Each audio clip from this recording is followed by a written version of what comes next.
Hi everybody, welcome to Kindle Bay Church's vlog again today. Today we're looking at Reading Between the Lines, volume 2. We're on day 78, which is looking at Luke 15:11 to 32. And the subject today is He was lost and is found. Yesterday, that's in the previous vlog, we heard the elder son's thermonuclear tantrum.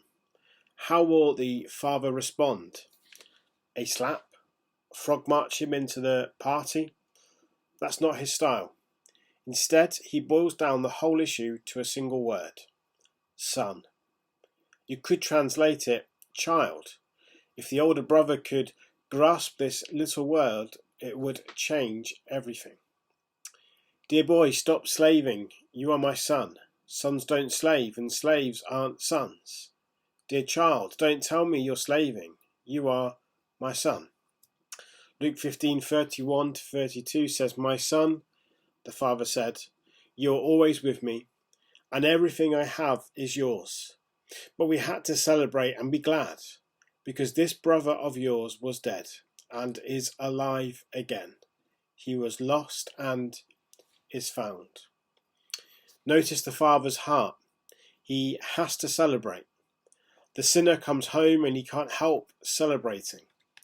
Now think of the older brother's heart. The sinner comes home and he can't help seething. The difference between the father and the elder son is striking. Most people only notice the difference between the older son and the younger. Obviously, the older son is different to his brother, but he's nothing like his dad either. He is far from the father's heart.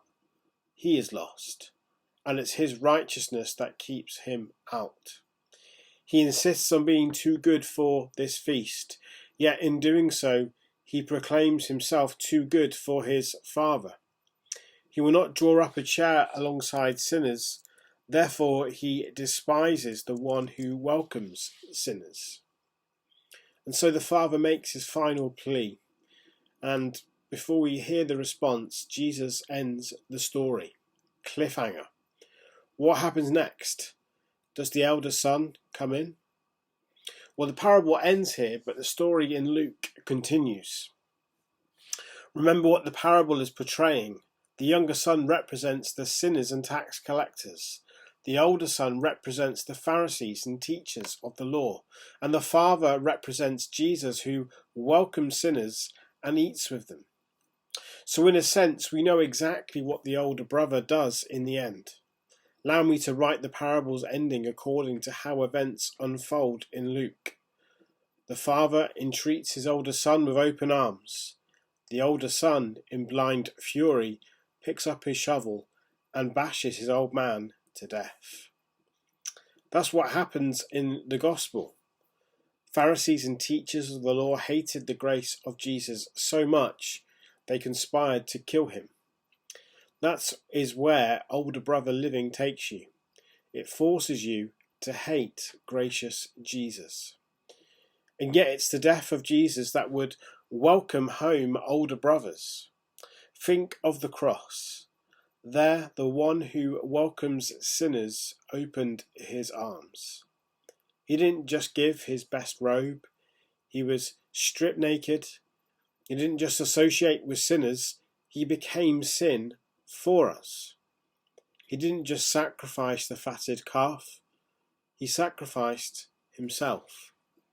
He didn't just come out of his house to plead with sinners, he was shut out of heaven as the darkness fell. Yet he did it for you. He was stripped so that you can be robed. He was made sin so that you are made righteous.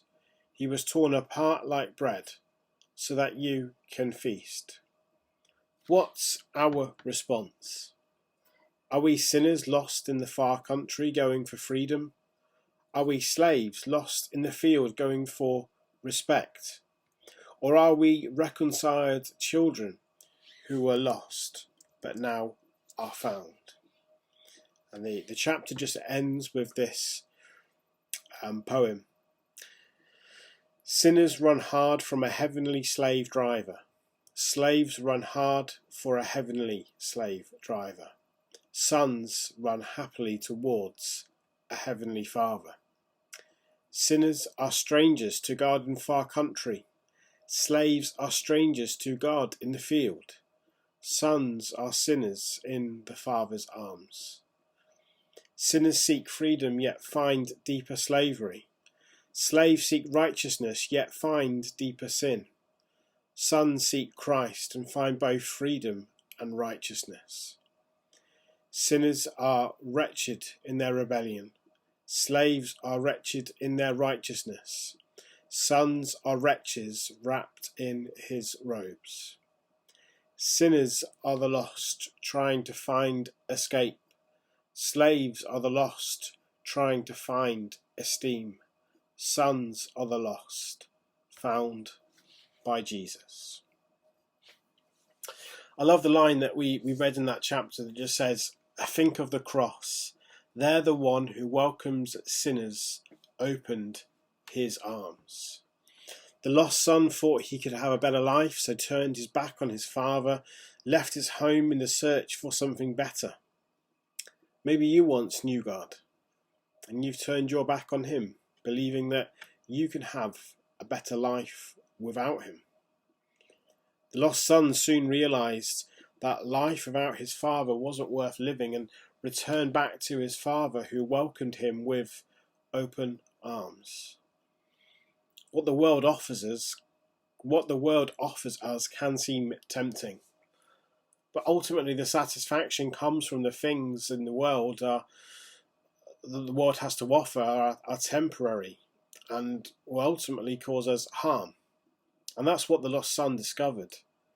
He had to come home, and when he did, his father was there to welcome him with open arms. This is the case for all of us. The one who welcomes sinners opened his arms for you and for me. Whatever we may have done in our past, however far we may have wandered away, Jesus is waiting to welcome us with open arms. I was once lost, but I heard about Jesus, and I gave my life to him. And now I've been found. Jesus has found me. I have a new purpose and a new identity in him. And you can today as well. No matter who you are, no matter what you've done, just like the Father waiting for his Son, Jesus is ready to welcome you with open arms. The one who was on the cross, who welcomes sinners with his opened arms. Have a great day, everybody. See you soon. Bye-bye.